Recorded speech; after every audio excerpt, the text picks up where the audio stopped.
Hi, how's schooling at home going? Remember to be kind to your parents, they're just learning how to do this too. Today I've got a story to read you. Learning to Swim in Swaziland, a child's eye view of a southern African country by Nila, Kaylie. Now the girl that wrote this, she was 8 years old when her family moved from the United States to Swaziland, a country in Africa. And I know that some of you watching this have moved to countries that you weren't born in either. So you might like this book. And things are a bit different from how it was in the book now, because this book was written when I was a little girl at school. So it might be different, but it's still a good story. Okay, let's get started.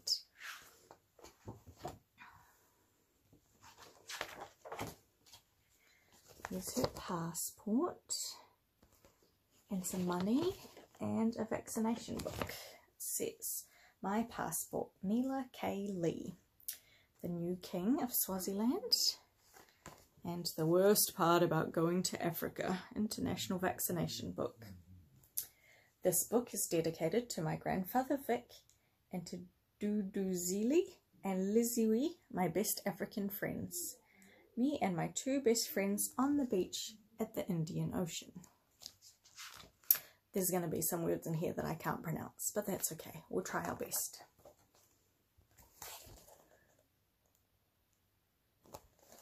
You can spend South African money in Swaziland, but not the other way around. And on the money is the old king, Sobhuza. There's some African families at their huts. When I was 8, my mum and dad took me to live in Swaziland. It's a tiny African kingdom, and this is how you get there. Start here in North America, in New York, go by plane to Europe, and all the way down to the bottom of Africa to Swaziland. A few facts about Swaziland. It is surrounded by South Africa on 3 sides and Mozambique on 1 side. It is smaller than New Jersey, but sort of round. It is ruled by a king. It does not have a beach. It is south of the equator. There are no lions. This is Swaziland, bordered by South Africa and Mozambique. Here are some things that happen when you cross the equator. Winter is in June and July. Summer is in December and January. That's the same as it is for us here in New Zealand, but not the same as in Thailand. The school year begins in January. This is a schoolhouse in the bush. It has no electricity or running water. The night sky is different. The stars are way brighter and the Milky Way is fancier. Some constellations are brand new, like the Southern Cross. I've seen that one. And some constellations are upside down, like Orion, Orion's belt. We call it the pot. And some constellations are missing. There's no Big Dipper.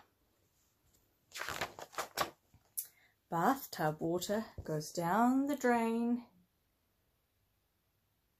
different ways. Look at that. In America, it goes down counterclockwise. North of the equator, it goes down counterclockwise. South of the equator, it goes down clockwise. There are 2 official languages in Swaziland, English and Siswati. For lots of Siswati words, you have to make little click sounds inside your mouth. Tanu, something like that. Many Siswati words are very long. The number 19 has lots of letters. Count how many. See this word here? Let's count them. 1, 2, 3, 4, 5, 6, 7, 8, 9, 10, 11, 12, 13, 14, 15, 16, 17, 18, 19, 20, 21, 22, 23, 24. That is a long word.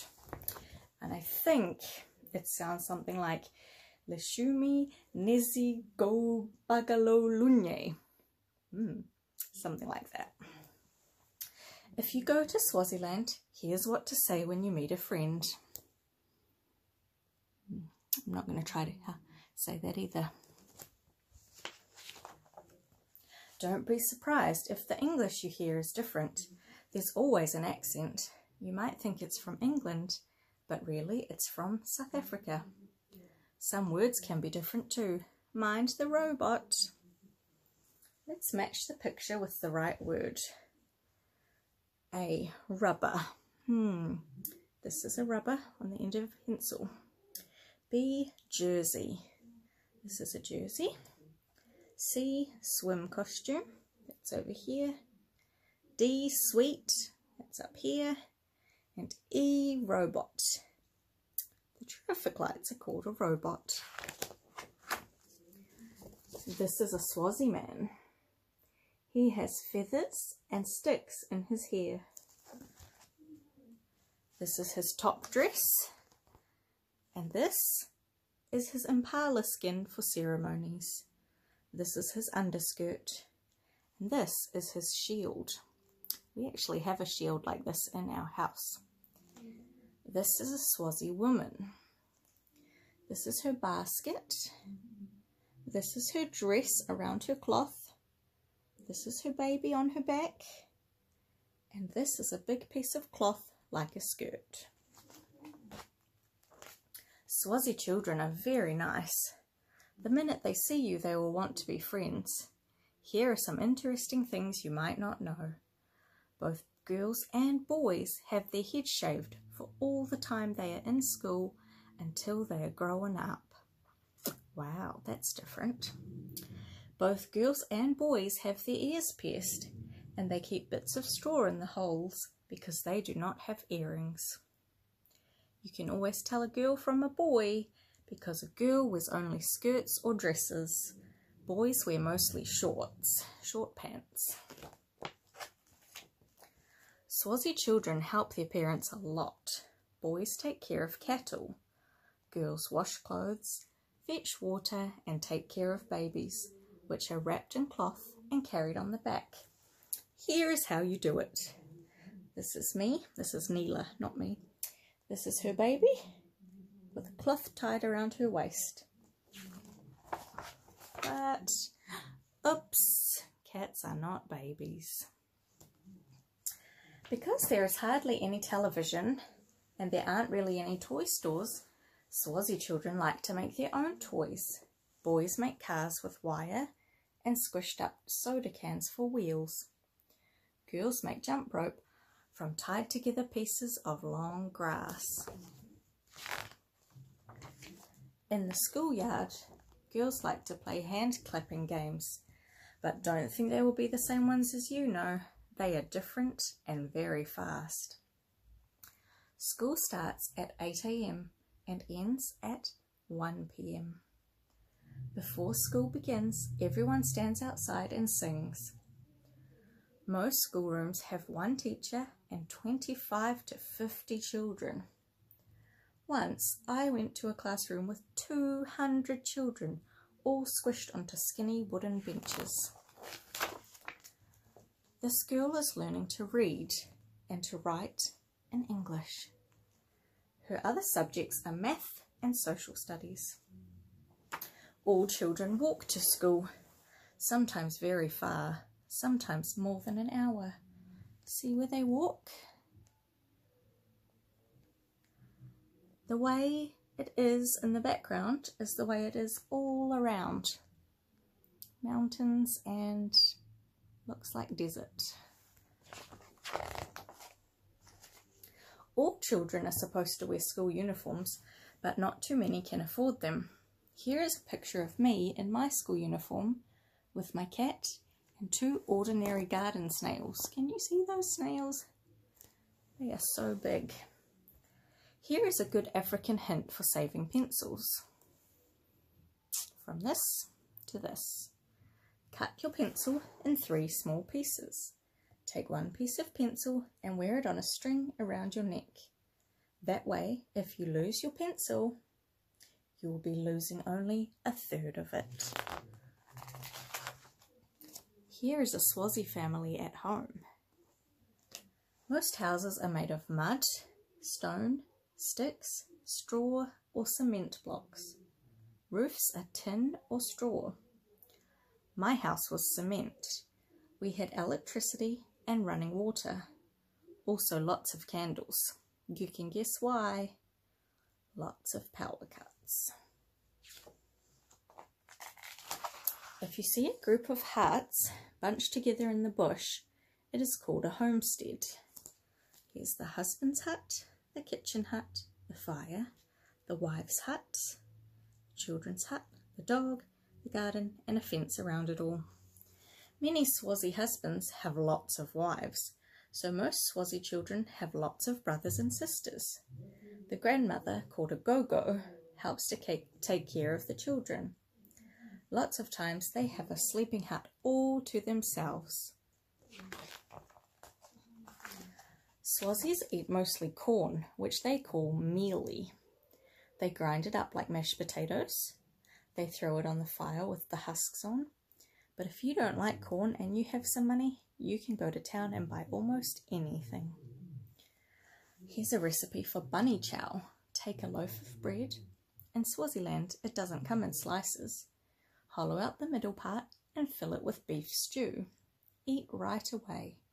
If you don't have a spoon, use chunks of bread to mop it up. Now, here are some funny African foods that I have eaten. Crocodile, not really very tasty. Warthog, roasted, it's the best. Worms, okay. Ostrich, I can't remember except it was tough. Kudu, I don't even know what that is. Wildebeest and impala. Dried up, raw into biltong, my favourite. Wonder what some interesting foods that you've tried are. I've tried snails and chicken feet and pig's blood. Bit different from food in New Zealand. Here's a Swazi folktale, why some animals behave the way they do. One hot and sunny day, a dog, a goat, and a donkey were walking through the bush. They came to the edge of a dusty road just as a car was passing by. The driver stopped and offered a ride. Well, as you can imagine, the hot and weary animals all sighed with relief and climbed aboard. They went a long way before the driver stopped the car and demanded 5 emalingini apiece.